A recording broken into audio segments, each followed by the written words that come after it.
Olá, pessoal. Estão me ouvindo? Sim, professor. Ok. Então, eu vou continuar aqui apresentando, só estava separando umas figuras aqui da norma, que vou ter que desenhar. Então, eu vou voltar aqui na apresentação. Como se faz a proteção tanto dos reatores do núcleo de ar, quanto com e secos, e os reatores com núcleo de material ferromagnético imersos em óleo. Eu vou falar desses dois, né, esses dois tipos de proteção. Eu vou pegar as figuras da norma do 3E, tá? Mas elas são mais ou menos a mesma coisa do que tem ali no segredo. Achei melhor usar essas do 3E, tá? Então, vamos arrastar isso aí para cá.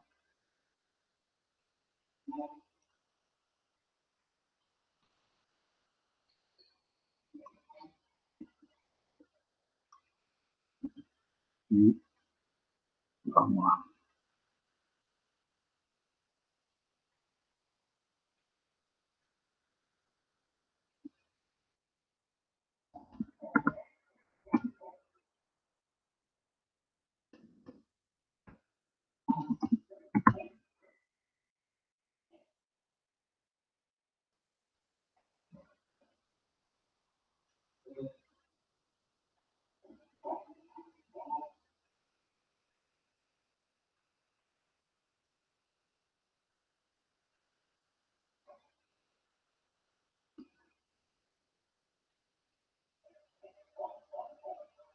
Então, isso aqui que eu já tinha falado para vocês, né? Como você tem os reatores conectados no terciário de um transformador, né? Então, você tem o relé de corrente fazendo a medição ali, tanto faz se ele está no lado de alta tensão ou lado de baixo, uma questão de isolação apenas, né? Do TC, no caso, esse é um jeito de fazer, e aí você simplesmente faz a proteção sobre a corrente e ajusta em função da capacidade térmica do dispositivo, né?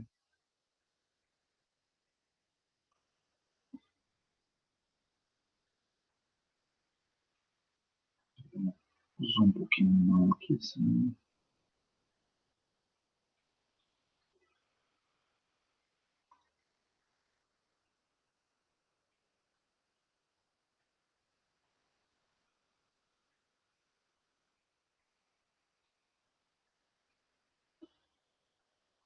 Esses são outros dois tipos de jeitos de fazer. Não são ou, né? Isso aqui é um e, você põe isso aqui também. Então você faz você pode medir sequência negativa, né? E aí você consegue medir um certo desbalanço aí se você tiver circulação de corrente sequência negativa. E você também pode usar uma proteção diferencial, só que medindo corrente no reator aqui. Então você vai detectar que houve um curto-circuito entre fase e terra, por exemplo, ou um curto-circuito envolvendo as os isoladores, aí, o transformador, ou que flua para a Terra por meio aqui da produção diferencial. Então, você põe o reator, como as correntes que circulam no reator são uma entrada de corrente no relé diferencial. Então,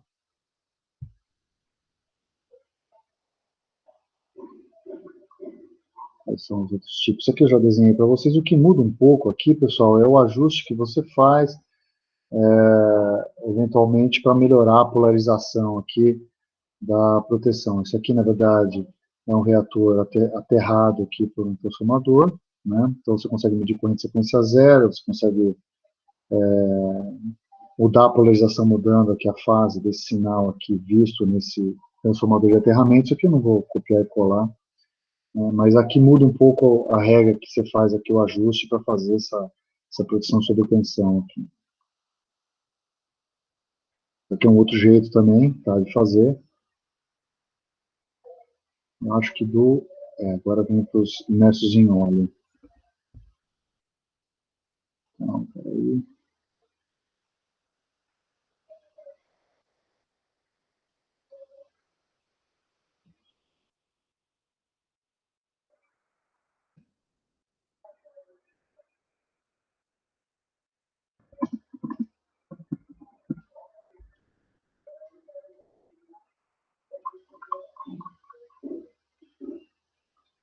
Então, muitas vezes, esses reatores são ligados dessa maneira, você tem 2 reatores por fase, né, você pode medir algum desbalanço no ponto de aterramento. Deixa eu copiar isso aqui lá.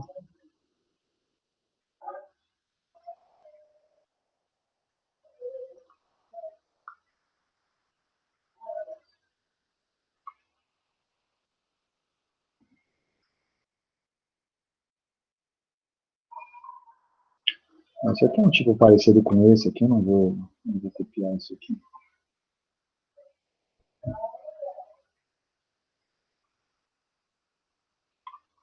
Deixa eu ver se tem.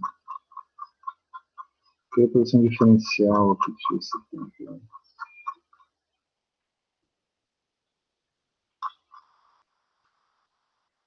Aqui não.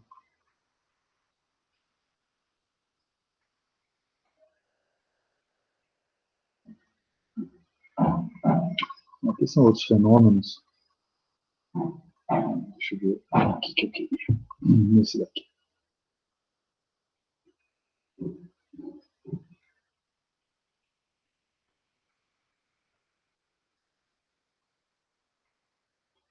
Esse aqui é um jeito de se fazer quando você tem a carcaça, portanto, circulação de corrente, que não vem pelo neutro, vem pela carcaça, você consegue medir, né, usando uma proteção diferencial.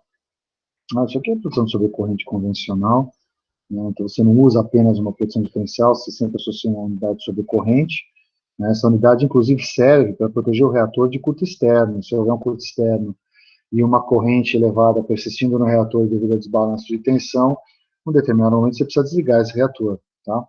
É lento isso, né? Uma corrente de 1,5 PU no reator não deve produzir nenhum dano em intervalos de tempo aí na ordem de dezenas de segundos, tá? Mas não significa que ela pode perdurar indefinidamente. Tá? Aqui é um esquema com polarização, tá vendo? Esse polarismo, isso aqui está fazendo a função de distância, na verdade, não é polarização, não. Aqui é a função de distância, né?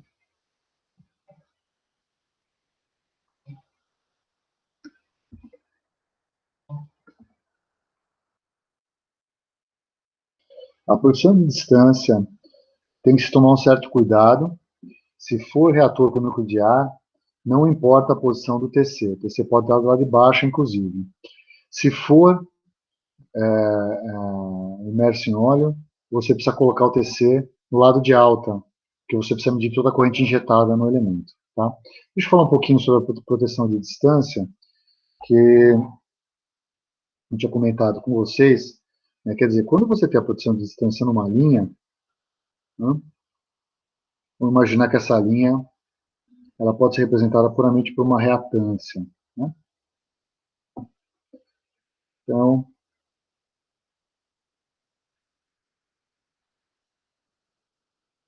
você tem uma reatância distribuída ali.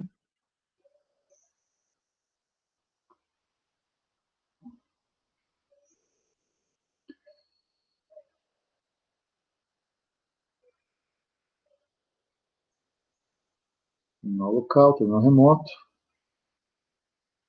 Você mede tensão aqui, mede corrente aqui.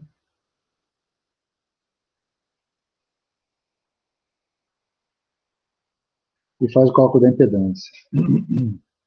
Então, numa linha de transmissão, o curto-circuito normalmente envolve envolve a terra aqui, né? Envolve o seccionamento da linha, digamos assim. Tudo bem que depende da resistência de falta.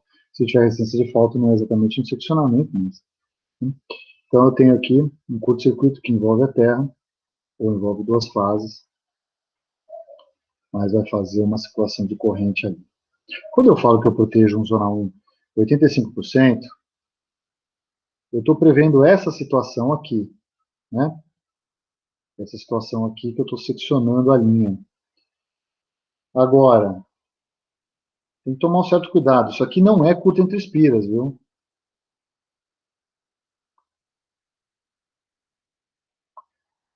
Por que que não é? Curto entre espiras, pessoal, é você encurtar esse cara aqui, aqui, ó. Você vem aqui e dá um curto entre um conjunto de espiras aqui, ó. Isso aqui é curto entre espiras. Então, o que acontece? Não importa onde é esse curto, que você consegue cobrir um percentual da linha. Né? Ele pode acontecer mais perto do L, mais perto do R, ou seja, mais perto da fase, ou mais perto do neutro, do reator, que eu vou, isso aqui, que eu vou conseguir enxergar do mesmo jeito.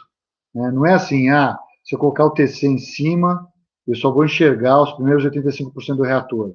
Se eu colocar o TC embaixo, eu só vou enxergar os primeiros 85%. Tem que botar dois TCs, então. Não é isso. Quando você está curto entre espiras, você está dando um curto-circuito aqui, ó. Né? Não é um curto daqui para a Terra, é diferente. Embora você pudesse também detectar curto entre a espira e a Terra, porque você está encurtando a impedância vista pelo ponto de conexão do TC. Né? Mas não é isso, não. Tá? Você está encurtando a impedância total do reator. Então, né, você está fazendo o quê? Você está matando esse cara aqui. Ó, tá? Isso aqui seria o curto entre espiras. Né? Isso aqui é o curto entre espiras. E isso aqui seria um curto fase terra.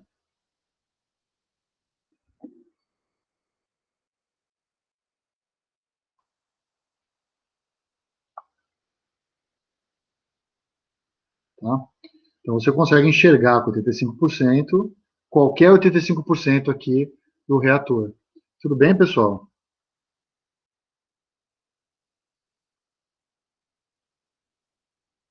Ok? Estão me ouvindo? Obrigado, Janaína. Então é isso, pessoal. Deixa eu ver se eu tenho mais algumas figuras aqui de proteção. Isso aqui é uma outra proteção também diferencial. Isso aqui é uma diferencial colocando um TC no neutro. Se tem mais alguma diferente aqui. Mas aqui é polarização e proteção sobre corrente. Eu não vou entrar nesse detalhe aqui não, tá, gente? Então, quem quiser se aprofundar um pouco mais aqui na produção de reatores, pode começar com esse documento aqui de 3E, tá? Que é esse guide que eu falei no começo da aula, ou na 546, tá? Na 546 ela é bem mais extensa, aqui tem quase 200 páginas, esse aqui é um pouco menor, tem 40 páginas, mas esse documento aqui do 3E cita o guide do Segre, tá?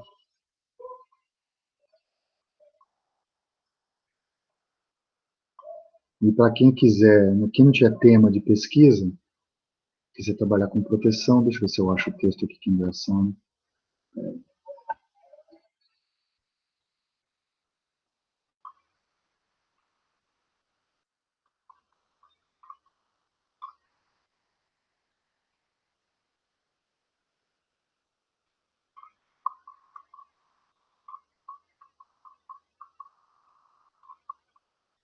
Aqui, ó, quem quiser trabalhar com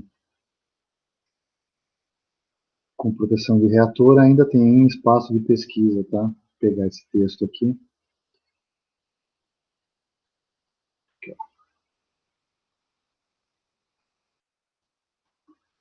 A Formidable Challenge de Protection Engineer. De fato é mesmo, tá?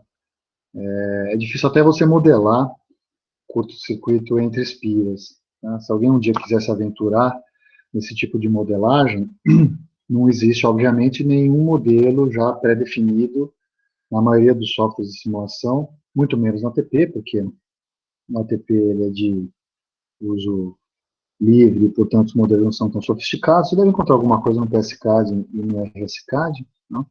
Mas dá para modelar com linha, com acoplamento mútuo, tá?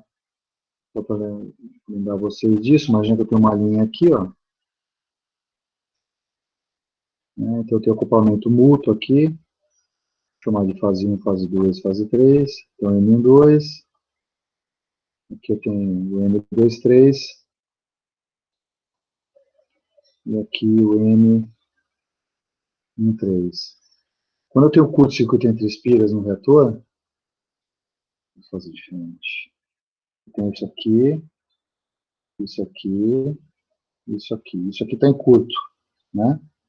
Se não dá um curto-circuito aqui. Aqui tem o M12, o M23 e o M13. É igual ao modelo de linha. Então, você poderia fazer uma coisa desse tipo, ó. Ligar aqui, né? Ligar esse cara aqui no 3 e saída e entrada do reator, né? Então, você conseguiria modelar mudando simplesmente as indutâncias mútuas. O problema disso daqui, pessoal, é loop algébrico, tá? Então, um dia, se vocês forem simular isso daqui, tem que tomar cuidado com o loop algébrico. Dá para resolver isso daí, mas tem que tomar cuidado. Não dá para resolver só colocando resistência, nada disso. Tem que botar um RL aqui para eliminar o loop algébrico. Mas aí tudo bem, não é nada tão crítico. Você põe um RL pequenininho, você vai impactar um pouco na magnitude da corrente. O maior problema é como calcula isso daqui, ó, esses dois caras. Isso aqui é o maior problema. O loop algébrico resolve o problema de simulação. Esses dois caras aqui você não tem como se você não fizer ensaio. Tá? E se for um reator núcleo de material ferromagnético, não é um problema tão grande, porque o fluxo fica confinado. E quando você tem reação de armadura da parcela em curto de espiras ali, você tem desmagnetização. Então, o acoplamento que já era quase 100%, continua quase 100%.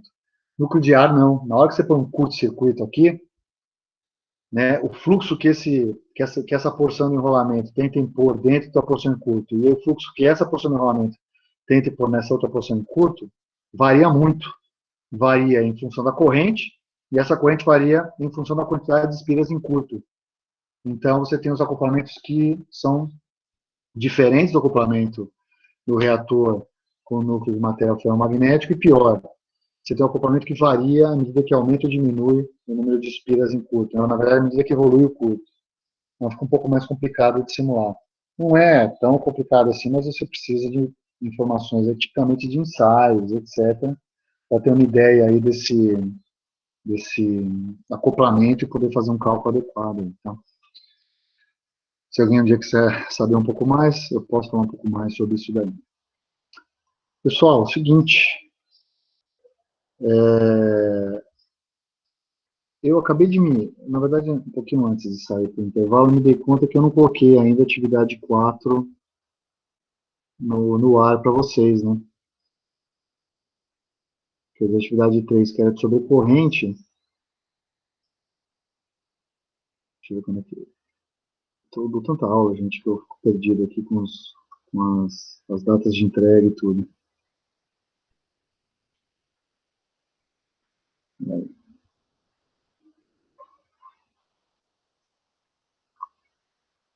A atividade 3 foi sobre corrente, é isso, né?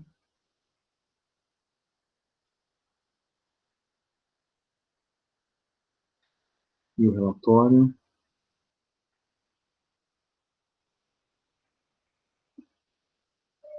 Então, Perugem. A gente precisa ainda fazer mais 2 atividades, pessoal. A gente tem 2 semanas. Atividade de diferencial, que eu já falei para vocês, vocês podem começar a fazer. Faltou colocar isso no sistema, eu coloco isso aqui até o final da semana. E eu queria fazer uma atividade com proteção de distância, que eu acho legal. Veja, não é trabalho nenhum. Mas eu achava que era bom, gente, vocês pelo menos fazerem aí a atividade. O diferencial eu acho que é um pouco mais tranquilo que sobre corrente, né?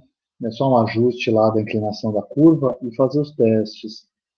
E eu queria que vocês fizessem uma proteção de distância, inclusive para ver ali o cálculo da impedância e tudo. Então eu vou fazer o seguinte, vou ver se eu deixo até o final dessa semana a atividade diferencial. Aí no dia 25 a gente conversa sobre a atividade de distância. E aí eu deixo um prazo maior para vocês terminarem até o final do semestre. Acho que eu vou fazer assim. até porque também, senão ficaria poucas atividades, teve atividade de curto-circuito, que a média não foi muito boa, né? Então, precisa dar uma recuperada nisso.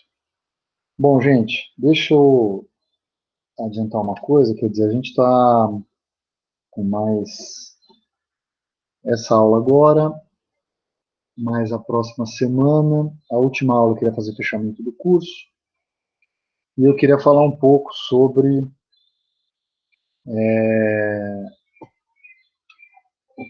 o ambiente de subestação digitalizada, falar um pouco sobre a norma 6850.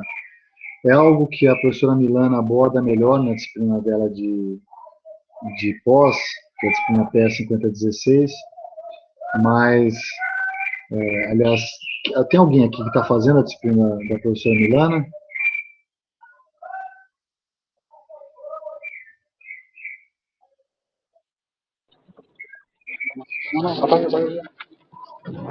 Eu sugiro aí, quem quiser fazer, a disciplina da professora envolve aí todo aspectos de automação que eu não coloco nessa disciplina aqui. Mas eu queria falar um pouco sobre o ambiente atual de automação, falar sobre um pouco sobre a norma 61850, embora seja uma coisa mais batida hoje em dia, né? Então eu tinha um conjunto de transparências que eu usava até alguns anos atrás, eu fiz um rearranjo nessas apresentações e eu vou passar para vocês, tá? E aí a gente vai falando sobre isso. Ela está disponível, tá, no e-disciplinas, e depois tem outras coisas aqui também, deixa eu ver se eu consigo deixar a tela cheia.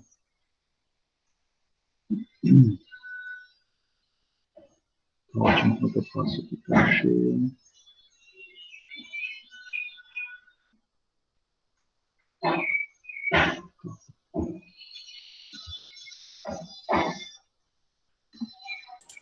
Ô, professor, Diga. proteção de bancos de capacitores, você acha que não consegue abordar, não, né? Então, que era sua preocupação grande, né? Eu vou ver se eu preparo um material para a próxima aula, viu? Tá. Eu não tinha muito me planejado para isso, mas vou ver o que eu acho do Sigrei e preparo, tá? A Tá gente ainda bom. tem aí, tem na verdade mais uma aula, eu queria deixar o dia 2 aí para fechar o curso, tirar a dúvida que falta dos trabalhos e fazer a enquete de fechamento, isso no dia 2, né? Então sobraria a aula da semana que vem, eu vou ver se eu preparo uma coisa de proteção do banco do capacitor, certamente a partir das informações aí do segredo, eu consigo apresentar alguma coisa para vocês. Tá bom? Tá ok, professor. Obrigado. Beleza. Bom, então eu queria falar um pouquinho sobre a evolução histórica dos sistemas de supervisão, proteção e controle das subestações, já considerando a 1850 e projeções futuras aí do uso dessa norma e dos sistemas de comunicação que estão se tornando praticamente onipresentes aí em qualquer atividade humana, né? Do ponto de vista histórico, né, quer dizer, os sistemas de potência, da forma como a gente conhece hoje, interligados, com as usinas de geração próximas dos centros produtores, conectados nessa grande malha, aí começou a se desenvolver no final do século XIX, mas mais fortemente no início do século XX, sem muita preocupação com relação à operação, né? Cada usina tinha seus sistemas de controle, né, os seus sistemas de proteção individuais, né, e tudo funcionava muito bem. Mas à medida que você interliga esses sistemas, você acaba produzindo sistemas que são cada vez menos amortecidos, são sistemas que têm interação com o mundo mecânico normalmente é um mundo lento quando comparado com o mundo elétrico, né, os fenômenos mecânicos naturalmente são mais lentos.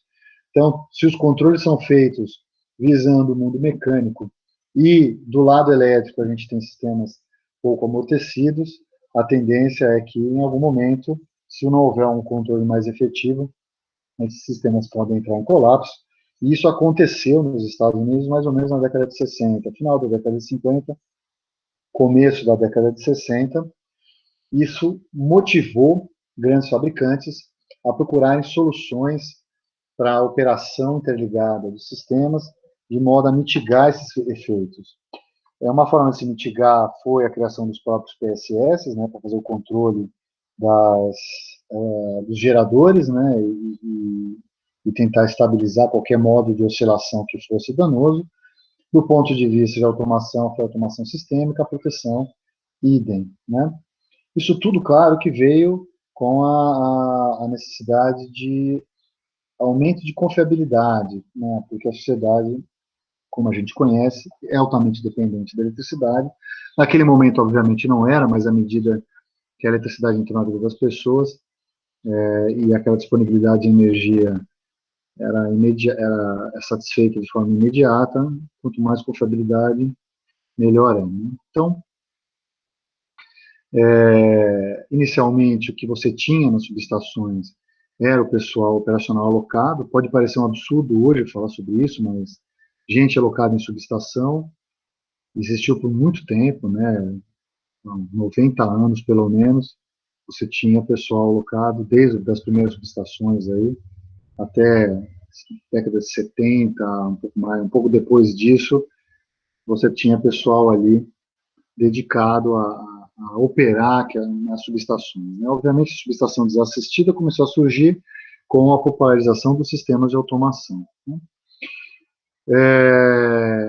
Essas subestações com operadores ocuparam aí os primeiros 70 anos, como eu falei, né, de 1880 mais ou menos até 1950, 60. 70 isso começou a diminuir, obviamente, né? E claro que se você tem um operador, o tempo de operação é o tempo do ser humano, né? Que está muito longe de ser um tempo satisfatório para restabelecimento, para operação, para controle do que se espera para o setor interligado e para uma sociedade altamente dependente desse bem, né, que é a energia elétrica. Então, essa primeira grande ocorrência, né, na década de 60, que acabou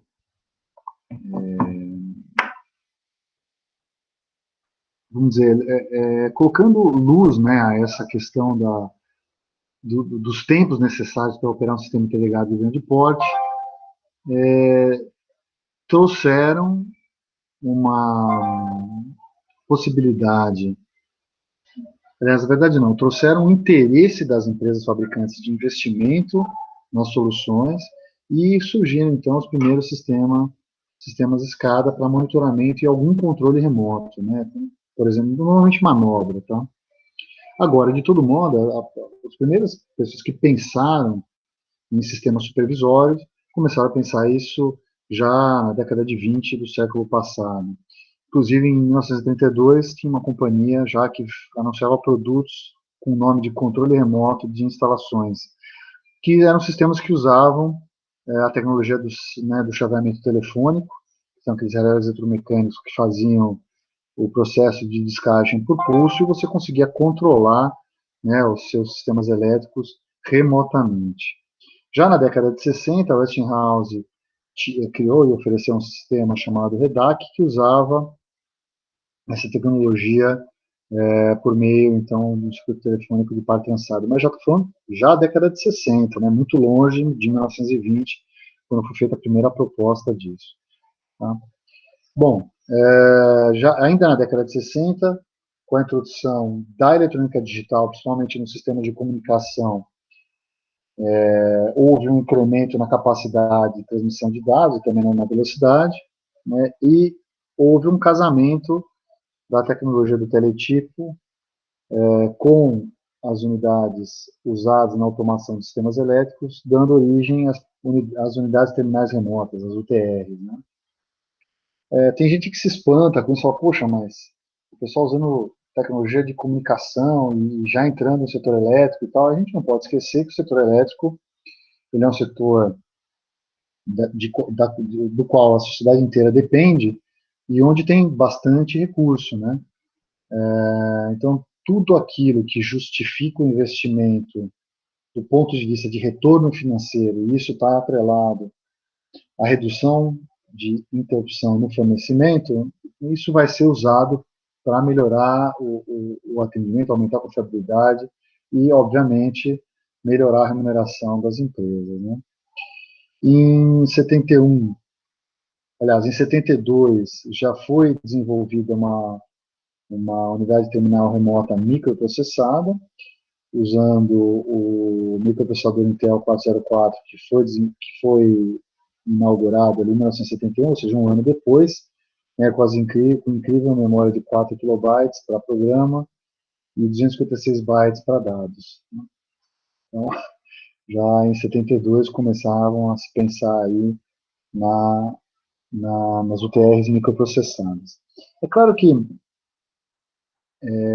isso aqui, né, esse tipo de solução, eram soluções oferecidas para grandes usinas e grandes subestações, e é fácil mostrar economicamente que vale a pena você investir na automação para reduzir a interrupção de fornecimento, principalmente em grandes usinas e grandes subestações, porque qualquer intervalo de tempo que você não consegue transferir potência, não consegue produzir potência, é tempo sem faturar. E quando os blocos de energia são muito grandes, tem muito dinheiro envolvido, né? É claro que quando você chega na última milha, na casa do consumidor, digamos assim, você precisa de outras prerrogativas para garantir o financiamento e o desenvolvimento dessas alternativas, né? Então, por exemplo, hoje você fala, cara, eu vou levar a automação até a casa do consumidor. Bom, se ele for produzir energia elétrica e eu quiser tarifar adequadamente, melhor levar. Então, são outros atrativos que fazem você levar a automação até ali, né? Então, as UTRs microprocessadas são menores do que as UTRs construídas aí com relés eletromecânicos e possuem inteligência, né? E quanto mais capacidade tem o processador, mais inteligência pode ter as UTRs. Só que é um pouco antes da minha época como engenheiro, é só mais uma questão aqui de valor histórico, tá? São estereotipos aí usados aí para automação. Bom, as UTRs, então, foram os primeiros equipamentos digitais instalados nas subestações. Eram sistemas essencialmente para aquisição de dados e execução de alguns comandos, tipicamente comandos relacionados à manobra, né, para mudança de configuração topológica da subestação, e era uma interface entre o processo elétrico e o sistema supervisório. Normalmente, nesse caso, a inteligência ficava no próprio centro de operação, onde você tinha ali computadores de grande porte, principalmente no início da eletrônica digital, onde existia uma prevalência dos computadores de grande porte, até pelo custo, né? E interfaces humano-máquinas poderosas, assim, na medida do possível naquela época, né? Bom, as UTRs, como tudo, né, no mundo digital foi evoluindo rapidamente, né, e aí passaram a ser dotados de uma inteligência própria, sendo capazes, inclusive, de self-checking, né, as funções de watchdog, fazer pré-processamento de medição, oferecer essas informações por meio de canais de comunicação com protocolos padronizados, via comunicação mestre-escravo ou report by exception, depende do tipo de report que você faz da sua automação, e depois de um certo tempo começaram a ser chamados aí de WACs, mas essencialmente são UTRs, né, são equipamentos para monitoramento remoto, baseados aí em eletrônica digital. Tá?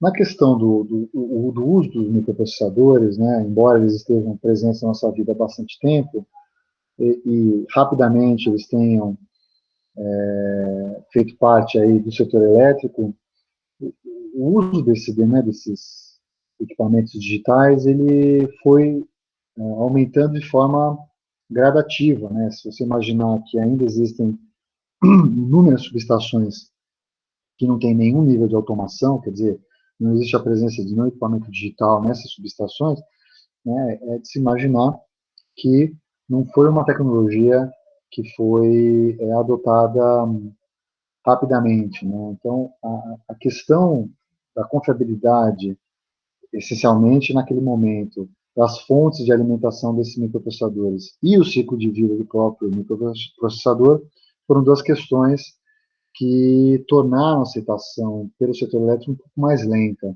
né? Então, até hoje, nos Estados Unidos, nem todas as subestações de transmissão têm automação, né? Dados de uns 10 anos atrás indicavam que o número de subestações automatizadas nos Estados Unidos não passava de 75%. No caso de transmissão, no caso da distribuição é pior ainda, a situação chegava na faixa dos 30%. Talvez hoje, 10 anos depois, esses números estejam um pouco melhores. Eu nunca voltei atrás para ver como é que estão agora, né? Mas 10 anos atrás já existia um nível de automação bem razoável, né, com custo mais acessível, e mesmo assim um monte de estações ainda, né, usando equipamentos eletromecânicos, etc. Bom, historicamente, a década de 80 foi importante na evolução dos equipamentos digitais para suporte, operação, proteção, controle, automação, etc., porque você, né, essa eletrônica passou a ter uma capacidade computacional maior, custo menor, confiabilidade maior, e mais para o fim da década de 80, começo da década de 90, começaram a surgir os primeiros dispositivos eletrônicos inteligentes, capazes de fazer funções, de ser multifuncionais, quer dizer, além de proteção e diversas funções de proteção, também fazer automação, supervisão e etc. E aí duas importantes mudanças ocorreram. A primeira foi o surgimento de protocolos de comunicação abertos e padronizados, né? Isso aqui foi um esforço dos clientes das grandes empresas fabricantes de tecnologia, porque até aquele momento os protocolos de comunicação eram usualmente proprietários, quer dizer, cada empresa tinha o seu protocolo. Então, se você quisesse ampliar a sua instalação elétrica, você ou estava fadado a trocar, a modernizar a subestação que já havia sido modernizada e usar essa nova modernização para ampliar a subestação e fazer uma solução única, ou você corria o risco, né, de ter que operar duas subestações com dois protocolos de comunicação distintos, embora uma subestação fosse ampliação da outra. Isso, no primeiro momento, não era um problema tão grande, mas ele foi evoluindo ao longo do tempo, né? Cada grande empresa que fornece serviço, que fornece equipamentos para o setor, acabava criando o seu próprio protocolo de comunicação, e aí surgiu um novo negócio no setor elétrico, né? Quem tinha empresas que faziam gateways, né? Que eram aí os tradutores instantâneos de protocolo A para protocolo B, para protocolo C e vice-versa, né? Inclusive, um dos engenheiros que capitaneou o desenvolvimento da norma 6850, esqueci o nome dele agora, eu tentei achar até o cartão dele, mas não consegui, pessoal. É um engenheiro holandês, ele escreve bastante naquela revista da PacWord, e eu participei uma vez de um curso dele, que foi... Apostolov? Oi? É o Apostolov? Não, o Apostolov não, mas ele também é um grande advogado da 1850, mas não é o Apostolov, não. É um outro cara, é um holandês. Inclusive, quando ele fez o curso, ele fez um curso que foi patrocinado pela Schneider. A Holanda tinha ganho do Brasil, não me lembro que jogo que era, e o cara ainda foi com uma gravata laranja, viu? Pra tirar um sarro da gente lá. E aí ele falou que ele trabalhava numa empresa que só fazia gateways. E ele, uma hora, falou, pô, não aguento mais. Ele falou assim, eu trabalho com uma equipe de engenheiros e a gente tinha soluções de comunicação para uns 50 protocolos diferentes. E ele falou, pô, não é possível, né? Ele foi um dos caras que capitaneou. Apostolov foi outro, né? Mas eles conseguiram convencer as grandes fabricantes de que aquilo era bom, né? Quer dizer, foi um momento, acho que foi um momento historicamente relevante, assim, né? Porque os fabricantes normalmente eles gostam de criar uma certa segregação, porque cada um fica no seu nicho de mercado, né? Quando compete, cada um quer mostrar que a sua solução é um pouco melhor, né? No final das contas, é mais ou menos tudo farinha no mesmo saco, né? Mas muda o rótulo do saco ali. Agora não, né? Agora todo mundo fala a mesma língua, né?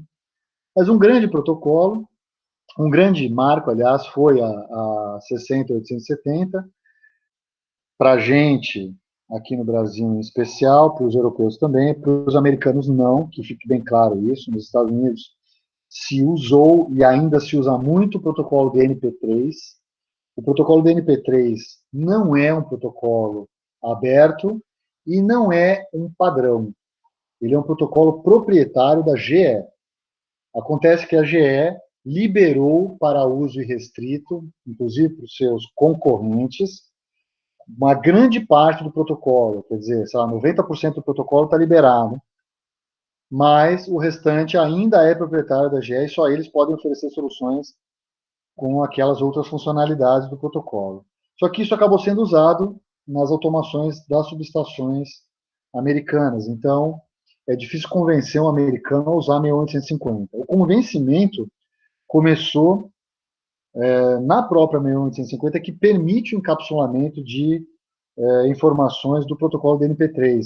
Então, você tem uma espécie de gateway nativo que encapsula a informação do NP3, transmite como se fosse um frame 1850, e depois lá a aplicação no centro de operação descasca aquele frame lá e põe dentro dos sistemas de automação no formato do NP3.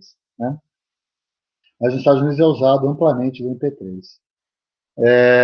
Além disso, né, claro que atrelado ao protocolo, também você tem as tecnologias dos sistemas de comunicação e de infraestrutura de rede que permite altas velocidades com confiabilidade elevada. Né?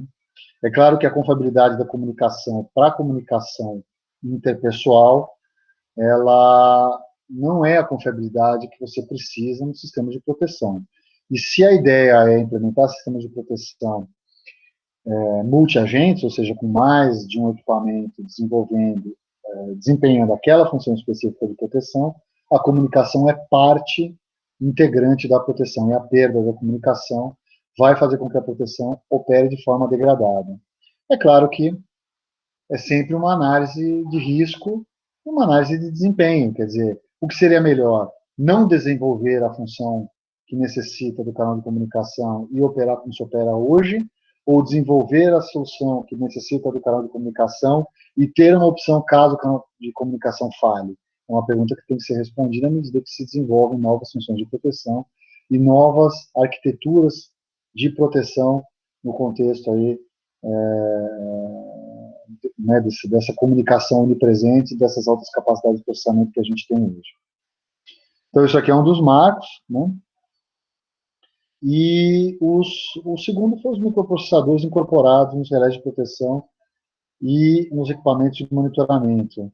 E a partir da década de 90, o aumento expressivo da capacidade de processamento, né, e aí esses equipamentos se tornando multifuncionais, e a unificação de dois setores que historicamente eram separados nas concessionárias. Né? Você tinha o engenheiro de automação, você tinha o engenheiro de proteção, e eles trabalhavam quase que como em setores distintos, e de talvez uns 15, 20 anos para cá, essas equipes passaram a desenvolver soluções de forma integrada. Né? Eu me recordo quando eu me formei na Poli, que a gente foi fazendo um projeto de pesquisa junto com a Eletropaulo na época, e a gente estava fazendo um localizador de falta para distribuição, e a gente precisava usar o canal de comunicação para transmitir um arquivo de 4K bytes, exatamente, 4.096 bytes, da subestação para o centro de operação, e a gente queria usar uma parte da banda das UTRs da Eletropaulo, e a resposta do pessoal de automação foi não, porque localização de falta era uma função de proteção. Então a gente teve que fazer um outro esquema de comunicação na época para poder fazer rodar o PID. Né? Parece ridículo falar isso hoje, porque houve uma convergência entre automação, proteção, controle, supervisão, monitoramento, oscilografia, quer dizer, registro de eventos, etc. Tudo isso faz parte hoje do que a gente chama de PAC, né, Protection Automation Control. E as empresas, obviamente, fornecem soluções que atendam essas necessidades, né. Eu ainda peguei equipamentos que deveriam fazer isso, né, mas ainda tinham restrições de capacidade de processamento, né. Na medida que você... O que eu quero dizer com isso? Né? Imagina que você tem um equipamento rodando o sistema operacional de tempo real e rodando as funções de proteção ali dentro. E aí você incorpora nesse equipamento a possibilidade de automação. Então você precisa executar junto com as funções de proteção as funções de automação. Só que a proteção você roda com um requisito temporal diferente do requisito temporal de automação. E aí você permite que esse equipamento seja programável. Então você pode programar as funções e diversas funções de proteção, não só uma. Você pode programar diversas lógicas de automação, integrar lógicas de automação e proteção no equipamento só. Mas você precisa garantir que tudo isso que você faz consiga ser executado dentro dos tempos de proteção e dentro do tempo de automação. E isso, a depender da capacidade de processamento do processador, pode não ser execuível, tá? Então, a depender do tipo da quantidade de lógicas de automação e de funções de proteção, você não consiga implementar essa solução. É a mesma coisa que você tentar rodar um caso de simulação em um simulador de tempo real que no RTDS. Existe um compromisso entre tamanho da rede que você pretende representar em número de nós e também na qualidade da representação dos modelos. Modelos mais sofisticados demandam maior processamento. Então, se você junta modelos bastante sofisticados com redes grandes, a chance de você conseguir simular em tempo real cai drasticamente, né? Obviamente, hoje em dia, esse problema ele vem se reduzindo porque os processadores têm capacidades de processamento que são absurdas, entendeu? Quer dizer, você consegue processar hoje aí, sei lá, gigaflops em processadores com 10 anos aí, de 10, 15 anos de vida, né? Quer dizer, uma capacidade de processamento que é brutal, né? Bom, isso tudo permite que você reduza, né, o número de equipamentos para implementar o sistema de proteção, automação e controle e reduz o espaço físico necessário dentro das subestações.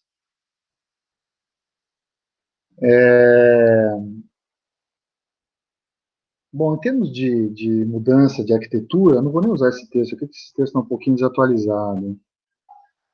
Em termos de mudança, o que você tinha, né? São aquelas três figuras que a gente viu em algumas aulas para trás. Quer dizer, eu tinha uma arquitetura baseada em relés eletromecânicos unifuncionais, ocupando uma área muito grande, vários e vários painéis, né? Depois, com a substituição desses equipamentos por relés multifuncionais, você diminui a quantidade de painéis, porque cada relé ocupa um espaço físico pequeno e desempenha várias funções de proteção, né? Quando você permite, então, que esses equipamentos de proteção incorporem funções de automação, você reduz também a quantidade de UTRs, né? O equipamento de proteção passa a fazer esse papel, né? Então você ainda diminui mais o espaço físico ocupado. Se você utiliza amplamente protocolos de comunicação padronizados, você consegue reduzir também a infraestrutura de comunicação e reduzir cabeamento, né? E é o momento que a gente se encontra hoje, né? Então você tem relés multifuncionais fazendo papel ali de UTR e desempenhando também as funções de proteção, sendo duplicados ou não, né? O cabeamento está reduzido já bastante dentro das subestações. Ali dentro da subestação você pode ter um supervisório, uma IHM local, e, além disso, o painel de comunicação que manda as informações para dentro do centro de operação, onde você tem uma outra IHM ali, e o operador sempre de olho naquilo ali, tá? Bom, então aqui eu estou falando, né, desses sistemas que usam relés eletromecânicos unifuncionais. Aqui, você tem uma ideia, isso aqui acho que é um desenho que feito à mão, isso daqui. Tá com a resolução não está muito boa, mas São coisas aí do arco da velha, né?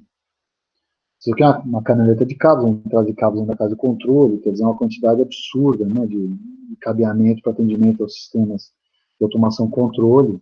Quer dizer, construir isso aqui custa caro, manter isso aqui é um problema enorme, né? Do ponto de vista, né, desses sistemas convencionais, o que você tem? Um monte de relés auxiliares, temporizadores, chaves com muitos estados, portanto, vários contatos, tem problema de manutenção, grande número de painéis, salas de controle de grandes dimensões, você tem vários circuitos secundários, condutores e componentes necessários para você executar todas as funções ilógicas, grande número de galerias de cabos, bandejas, canaletas, dutos, custo elevado de projeto, custo elevado de instalação, comissionamento e manutenção. Imagina você fazer uma manutenção, né, numa quantidade de cabos dessa magnitude aqui, né? Romper um cabo, você vai saber qual foi que rompeu, o que leva até onde leva, né? Você imagina a maluquice que é isso daí. Normalmente, nesse início, os recursos para operação e manutenção eram limitados e poucos automatismos, né? Quais são as vantagens dos sistemas digitais que são implementados atualmente hoje em todas as novas subestações e naquelas que passam por digitalização? A troca de informação entre as funções presentes no sistema pode ser realizada via rede de comunicação, você elimina fiação, relé multiplicador de contato, etc. É tudo com base em protocolo de comunicação. Tem menos espaço na sala de controle da subestação, tem menos equipamentos e menos painéis.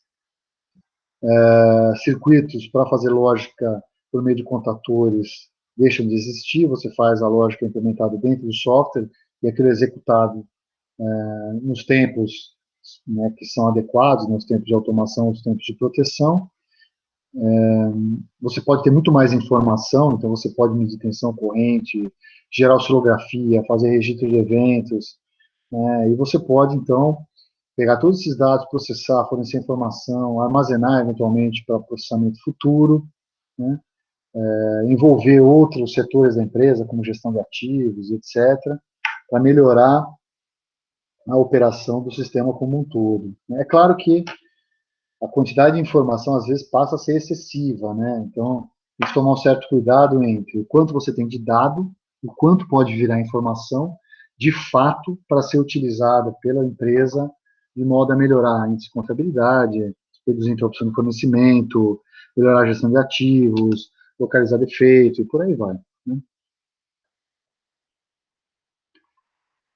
E eu queria falar um pouco sobre a norma 1850, muitos de vocês conhecem, vou falar aqui também de forma bastante genérica, um pouco da origem da norma e alguns aspectos importantes, né?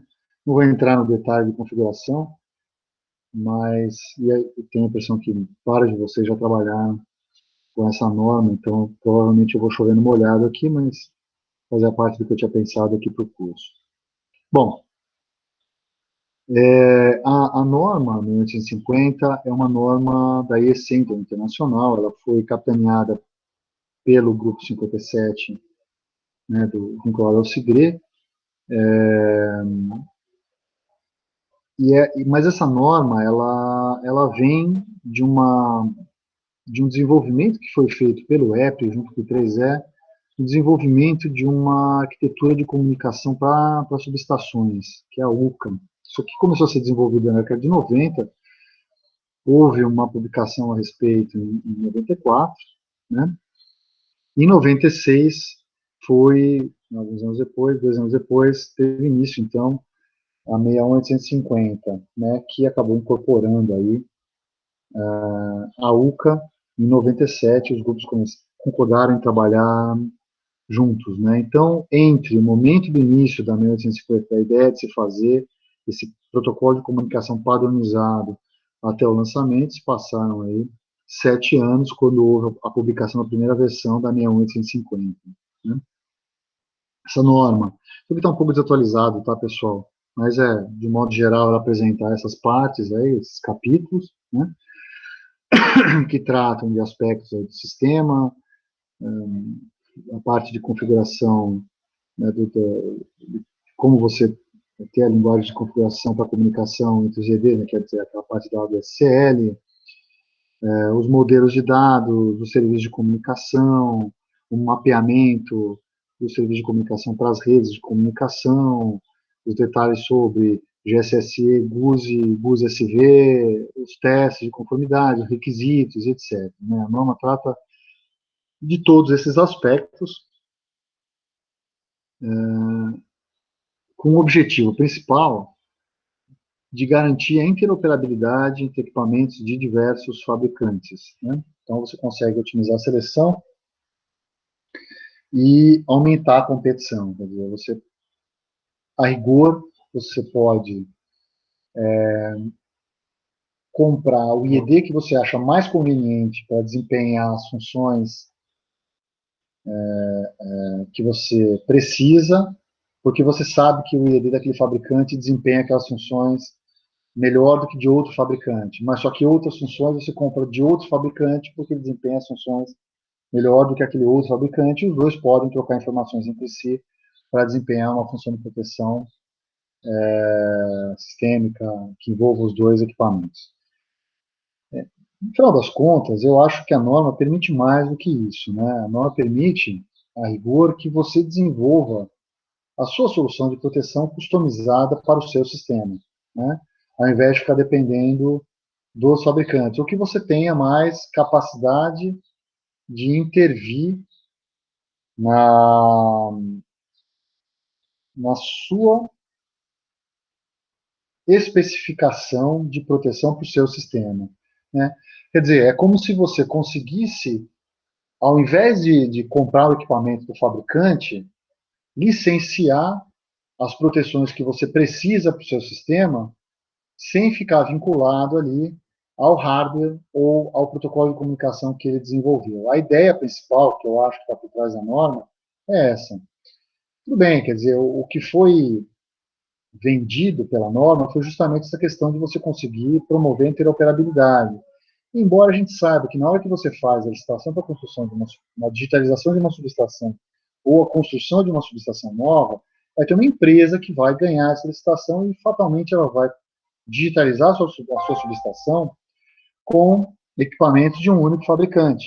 Né? Dificilmente ela vai ter um conjunto de equipamentos de vários fabricantes. Agora, é claro que se você tiver uma subestação com previsão de ampliação, o que você quer, a rigor, é que na hora que você vai fazer a ampliação, que você ainda consiga trocar informações entre a subestação, a parte ampliada da subestação e a subestação velha.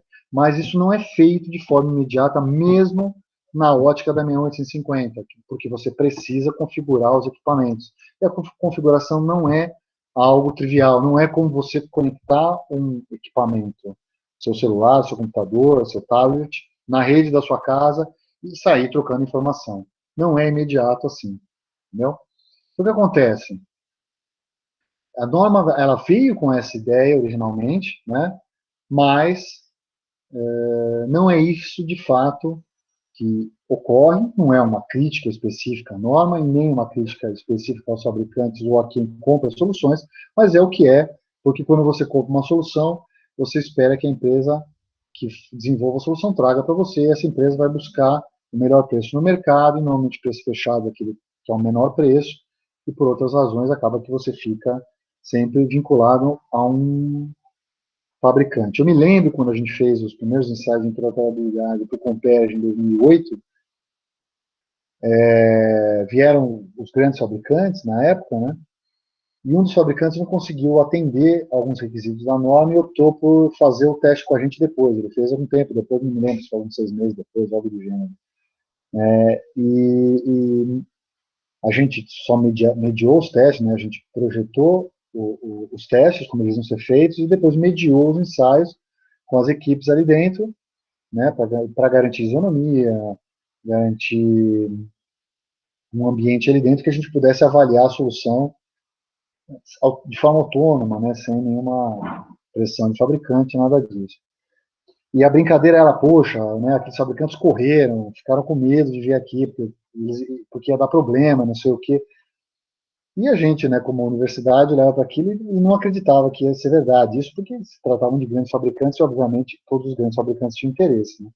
E, no final das contas, quem ganhou todas as subestações, todos os painéis de baixa tensão do Comperge, o objetivo era o teste do Comperge, foi o fabricante que não veio na primeira leva de testes, quer dizer, fez a lição de casa, né, dos produtos todos que eles criaram atendiam a norma plenamente e eles ganharam a licitação, quer dizer, é óbvio que isso ia acontecer e a licitação que eles conseguiram nos painéis de baixa iam ser todos de um fabricante só que dentro da subestação, como tinha vários níveis, podia ter vários níveis de tensão, você tinha comunicação entre vários níveis e essa comunicação podia se dar entre relés de outros fabricantes, embora a proteção no ambiente industrial seja mais simples, a quantidade de EDs não era pequena, tá? Eles estavam falando algo em torno de 2.000 a 2.500 de EDs.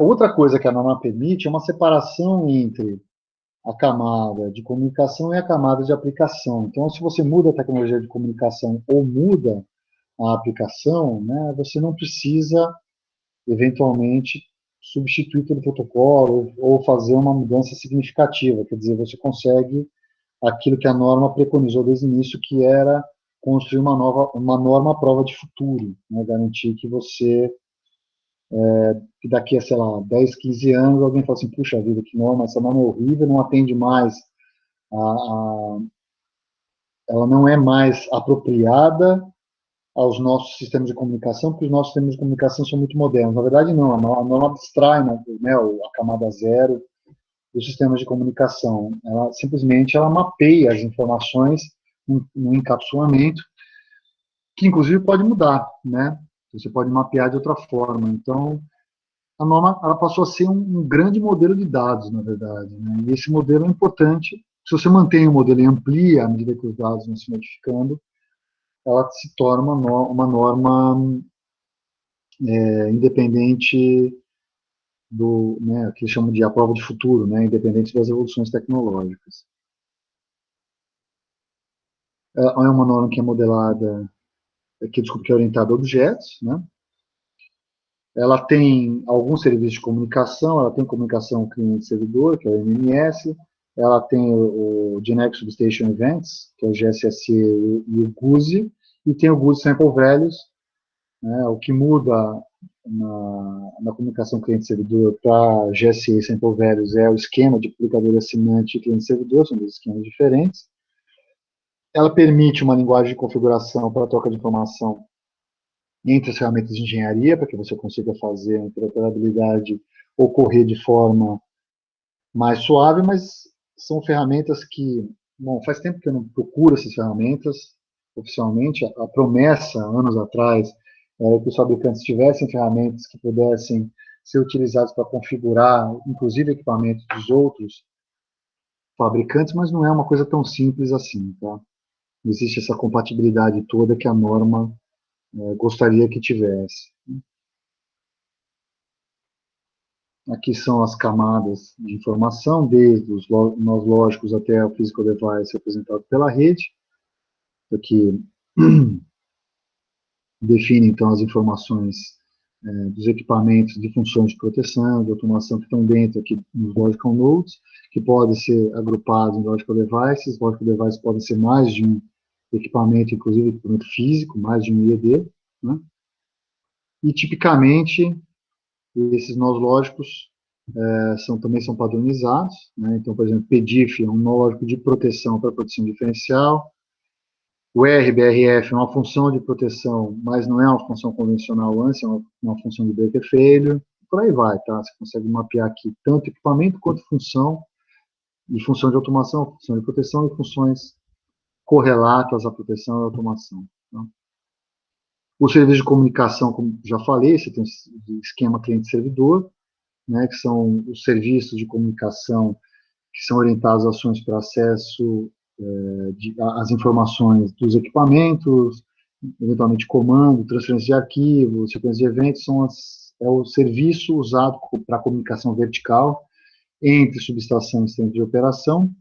Você tem o serviço de comunicação utilizado no nível de estação, que é o GSE, que pode ser mensagem GUSE ou GSSE, que é o Generic Object Oriented Substation Events, ou Generic Substation State Events, muda um pouco o tipo de mensagem, né? E o Sample Values, a norma foi um pouco simpática aos fabricantes, tá?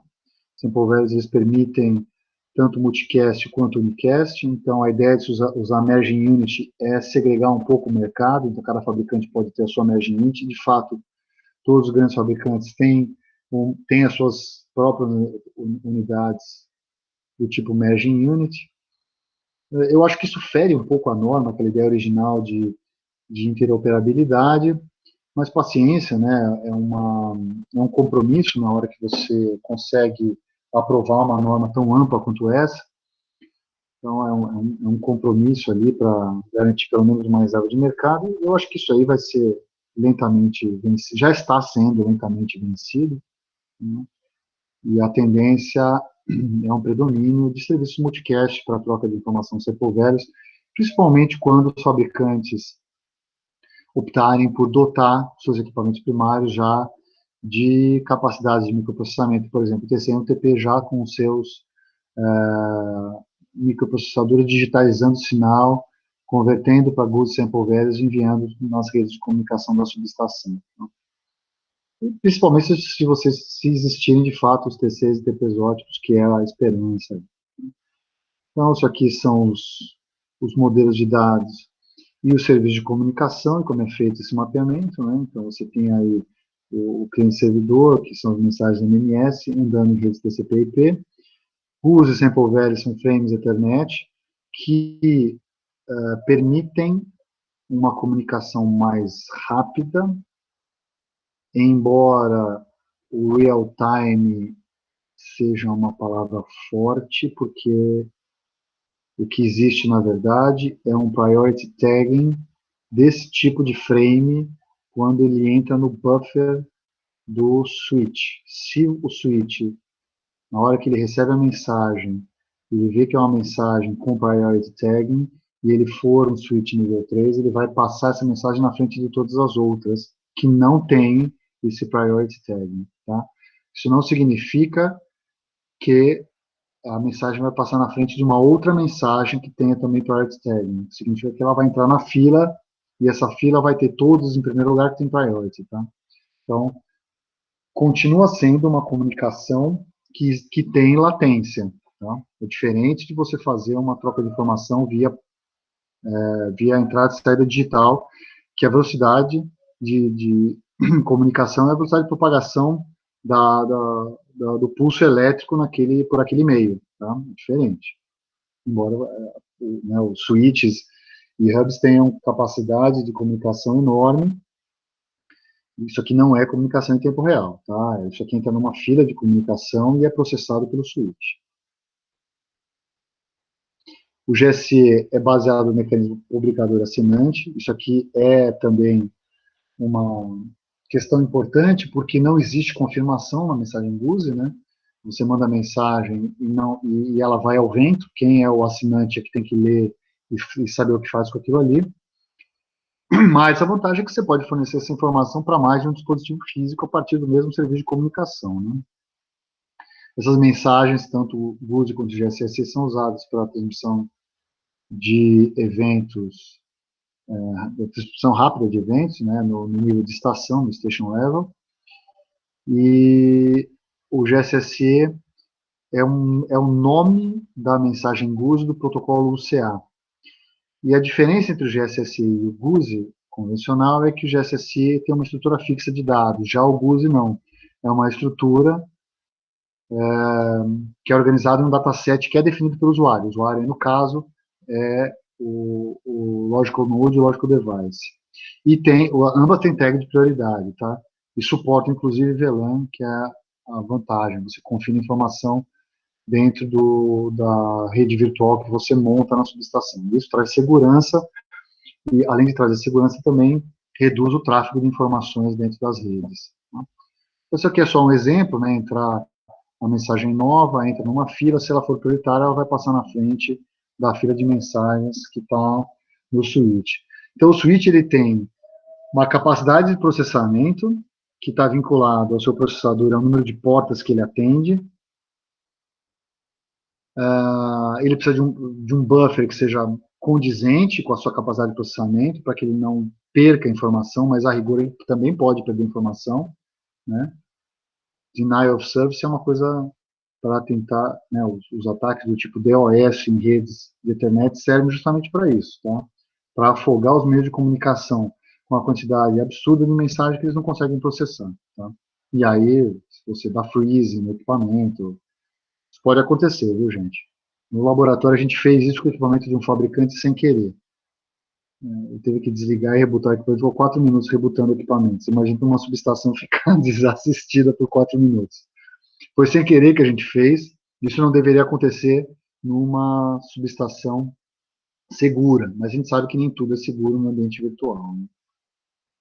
A mensagem GUSE, por ela ser um esquema publicador assinante e não ter confirmação, ela é enviada num período fixo, enquanto não há mudança no dataset, mudança na informação contida dentro do dataset. Se houver mudança, ela manda um burst de dados, e esse burst ele tem um intervalo pequeno no início, e esse intervalo vai aumentando à medida que o tempo, né, avança, e até que, mesmo que o estado não tenha voltado ao estado anterior, ele mantém o T0 depois daquele burst, tá? Você não espera a confirmação. O que eu vejo muito é propostas de se criar mecanismos de auditoria de mensagem GUSE para você evitar que uma mensagem GUSE capturada fora de contexto seja usada para ataque malicioso dentro da subestação. Eu poderia capturar, por exemplo, uma mensagem de triplo disjuntor do meio de uma linha, no dia X do mês Y do ano Z, e reinjetar essa mensagem 3 anos depois, que eu produziria o mesmo triplo, porque não existe auditoria nas mensagens, né? E isso é uma falha, isso pode produzir uma falha de segurança indesejada, né? Então você poderia fazer um mecanismo de auditoria, não um mecanismo de confirmação de mensagem para garantir que ela vai chegar, e sim um mecanismo de auditoria para saber que a mensagem é legada, não é uma mensagem danosa para o seu sistema, tá? E do ponto de vista da arquitetura, a gente já falou bastante sobre isso, um mês atrás, mais ou menos, tá? Essa apresentação toda, com toda essa explicação e tudo, está no e-disciplinas, quem quiser baixar, tá? Se alguém não tiver acesso ao e-disciplinas, pede que eu passo isso, não tem problema nenhum. Mas era o que eu tinha para falar para hoje. Então, deixa eu falar os próximos passos nas próximas 2 aulas. Então, o colega de vocês pediu que eu falasse sobre proteção de capacitores, o Leandro. Tá, eu acho que eu vou levantar o que tem aí do segredo de proteção de bancos, para falar na próxima aula. Na próxima aula também eu vou falar sobre o último trabalho que vocês vão entregar, que eu vou concentrar em 2, tá? Vocês vão fazer proteção diferencial e proteção de distância. Então, eu preciso colocar lá na atividade 4, tá? Espera um pouquinho mais, eu já abro. Então, eu vou falar nessa próxima aula, sobre proteção de capacitor e a última atividade, que vão ser proteção diferencial e proteção de distância. E na última aula, no dia 2, vocês vão me entregar o que falta dos trabalhos. Se vocês tiverem necessidade de mais um prazo, não tem problema, a gente faz a aula do dia 2 para tirar tudo que for de dúvida de vocês, tá? E se tiver que deixar mais um tempo, eu deixo, e eu vou fazer também um questionário. Eu faço todo ano, tá? Um questionário de avaliação da disciplina. Essa disciplina, na verdade, estou retomando agora. Faz um tempo que ela não era oferecida na pós-graduação. Então, vai ser o primeiro questionário que é feito há alguns anos aí. Mas a ideia é que vocês... O questionário é anônimo, tá? Mas a ideia é que vocês sejam os mais honestos possíveis na resposta. Façam as críticas construtivas, por favor, porque os reoferecimentos são adequados, né? Eu faço uma adequação dos oferecimentos em função desse tipo de feedback que eu tenho do aluno, tá? Então, por favor, podem meter o pau com educação, que eu vou incorporar isso para o próximo oferecimento do ano que vem. Espera um pouquinho, deixa eu abrir aqui a presença.